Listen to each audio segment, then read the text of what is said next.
சையத் அபுதாரி. நான் வந்து இஸ்லாமணில இருந்து வரேன். இதுக்கு முன்னாடி வந்து திருப்பூர்ல வந்து ஆப்செட் ஆப்ரேட்டரா இருந்தேன். ஆப்செட் பிரிண்டிங் ஆப்ரேட்டரா இருந்தேன். மதுரையில் வந்து இகேர் ப்ளஸ்ன்னு ஒன்று இருக்கு, மொபைல் சர்வீஸ் அதெல்லாம் சொல்லி தராங்க. ஃப்ரெண்ட்ஸ் வந்து இந்த மாதிரி அங்கே வந்து கோர்ஸ்லாம் சொல்லி தராங்கன்னு சொல்லி ரெஃபர் பண்ணாங்க. நானும் வந்து எனக்கு பிடிச்ச சரி ஒரு நல்ல ஒரு ஸ்கோப்பு தானே, போய் பழகலாம் அப்படின்னு சொல்லி இங்கே வந்தேன். இது இப்போ ஜாயின் பண்ணி ஒரு 45 days ஆயிடுச்சு. ஆல்மோஸ்ட் கம்ப்ளீட் பண்ணியாச்சு. ஃப்ரெண்ட்ஸ் வந்து ரெஃபர் பண்ணாங்க. சரி, நானும் வந்து ஒரு தயக்கத்தோட தான் ஆரம்பத்தில் இங்கே வந்து ஜாயின் பண்ணேன். நம்மளால அதில் வந்து ஸ்கோப் பண்ண முடியுமா என்ன ஏதுன்னு தெரியாமல். பட் வந்து கிளாஸ் போக போக தான் வந்து அதெல்லாம் எனக்கு புரிஞ்சிச்சு. இதை நம்ம பண்ண முடியும், கொஞ்சம் எல்லாம் ஈஸியாக தான் இருக்குது அப்படின்னு சொல்லி. இங்கே வந்து மொபைல் அண்ட் ஹார்ட்வேர் சாஃப்ட்வேர் ரெண்டுமே சொல்லி தராங்க.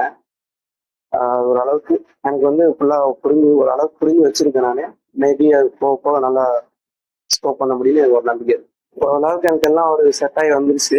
மேபி நான் போயிட்டு திருமங்கலத்துல இருந்து ஒரு ஷாப் ஒன்று, சர்வீஸ் ஷாப்பு ஏதாவது பண்ணுற மாதிரி ஒரு ஷாப் ஒன்று ஆரம்பிக்கலாம்னு பிளான் பண்ணியிருக்கேன். Thanks to விகேர் plus.